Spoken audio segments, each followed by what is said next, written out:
Nigeria is of vital interest to a continent notorious for unstable regimes, military dictatorships, and one-party states. As election fever mounts, the attention of Africa is sharply focused on Nigeria, where 1 out of every 4 black Africans is Nigerian. President Shagari is the flag bearer of Nigeria's biggest political party, the National Party of Nigeria. Shagari and his party are acutely aware that not only their own re-election, but the very survival of Nigeria's Second Republic is dependent on their economic policies and their ability to honor their election pledges. And faithful to the Nigerian labor movement at all levels. We have increased the national minimum wage and fringe benefits of our workers, with particular attention to low-income groups. We have accorded representation to workers in all appropriate organs of federal government.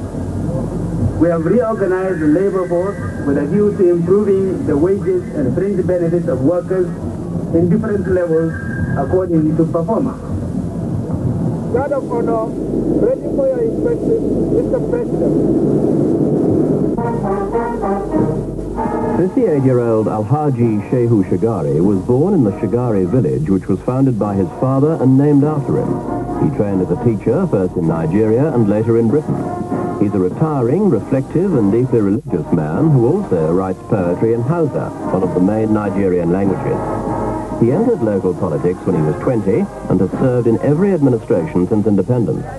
He has also held most of the important cabinet portfolios, including finance, industry, trade, interior and health.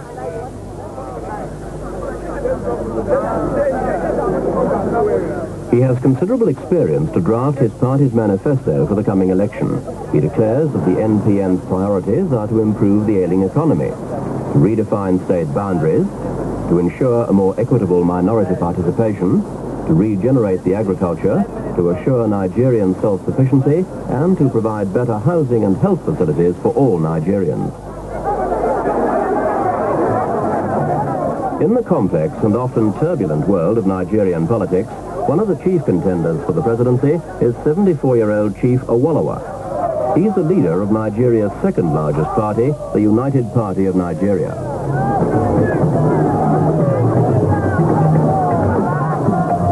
He's an extremely able and experienced politician who has held practically every important office in past administrations except one, the presidency.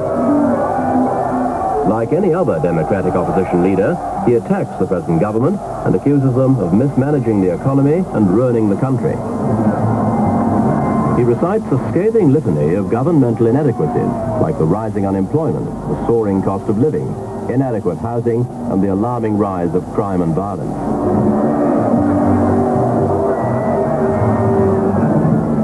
If elected, he promises radical reforms like free education and health services for all.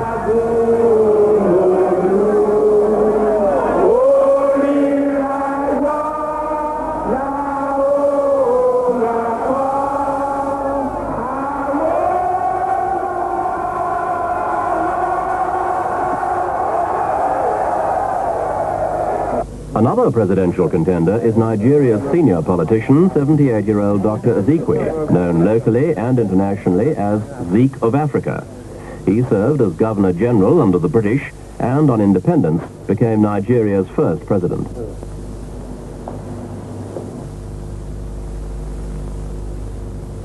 At the last election 4 years ago, Ezekwe, whose support is mainly concentrated in the Igbo heartland of the East, won 3 states. Whereas Awolowo, whose power base is entrenched in the Yoruba-speaking areas of the southwest, won 5 states.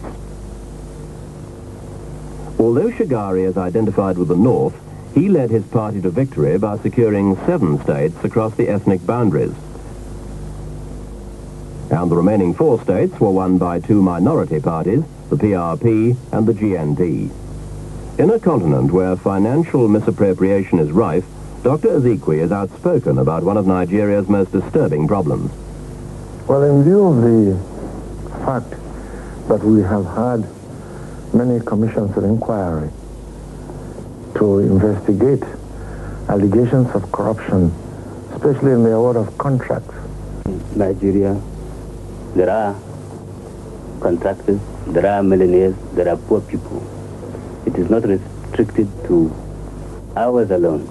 But what we claim is that whatever is there in other parties, because we are the major party, we have more of them than anybody else. We have more rich men because we are more in number. They have rich men too. We have all sorts of people. And the essence of a political party is to be representative of all the sections of the community, rich and poor, men and women. The main percent of the rural population have migrated to the cities in the last decade, straining the already overstretched resources to breaking point. The exodus has also generated serious difficulties in the countryside, whereas at independence 23 years ago, Nigeria was able to feed her own population and export her surplus to the rest of Africa. Today she has to import much of her food. In order to reduce the dependence on imported food and make Nigeria self-sufficient by 85, the government inaugurated an ambitious scheme called the Green Revolution. With massive international loans, they plan to modernize farming methods to boost productivity and induce the farmers not to leave the land. The opposition parties have little faith in the government's capacity to deliver their election pledges, and they challenge the president and the NPN to rectify the country's mounting problems.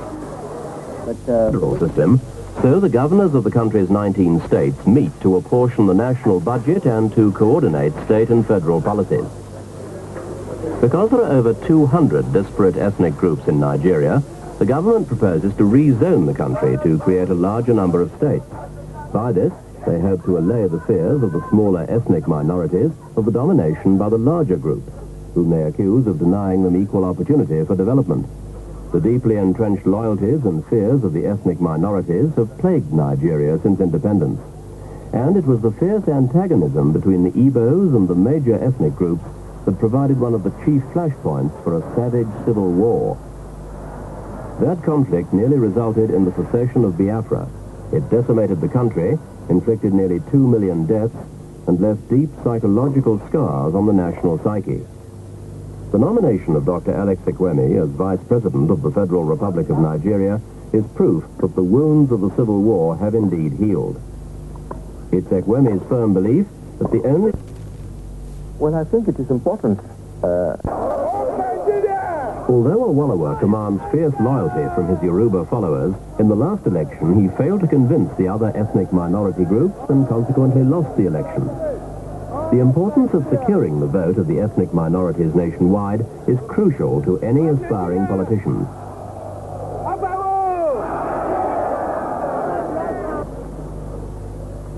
Dr. Ibrahim Tahir was also one of the party's theoreticians. He worked throughout military rule to create a party that would cut across ethnic allegiances that had so dominated past politics.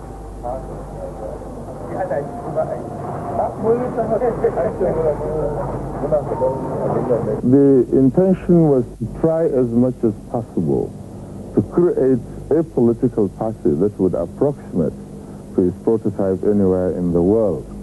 And whether or not we were consciously against tribalism or against regionalism or anything like that was a matter which one cannot speak about specifically, but certainly everybody who was involved from the very beginning.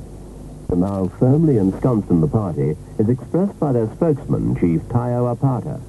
For one thing, the minorities possess enormous electoral clout. They have become the determinant, the determining factor in the success of any nationwide political party in Nigeria.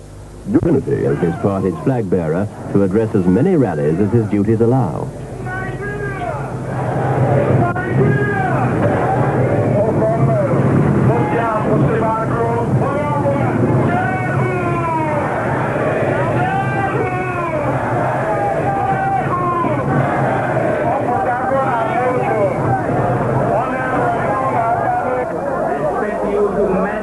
Vote for the only national party in Nigeria, the National Party the only party which is interested in national integration of the entire people of this country.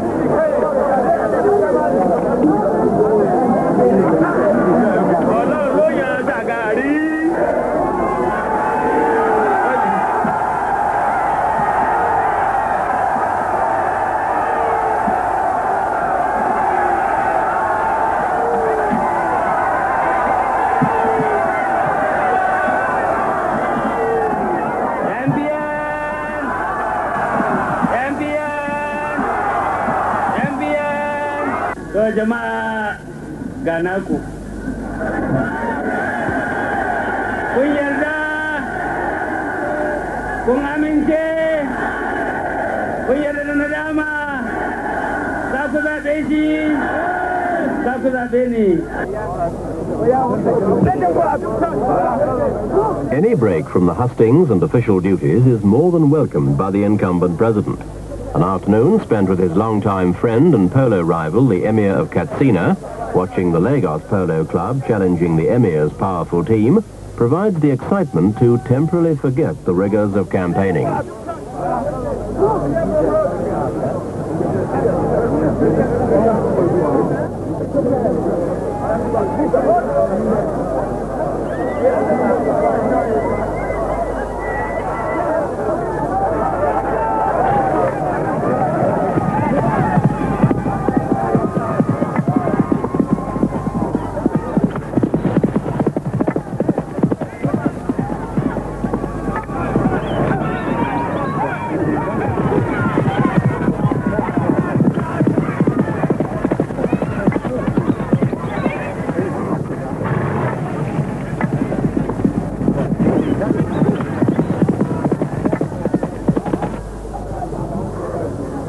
As the political campaign becomes more and more frenetic, with allegations and counter-allegations, Shagari feels it is his duty to ensure that every Nigerian feels that he is Nigerian, that he participates in the affairs of the country and has a sense of belonging, and that he is proud to be Nigerian.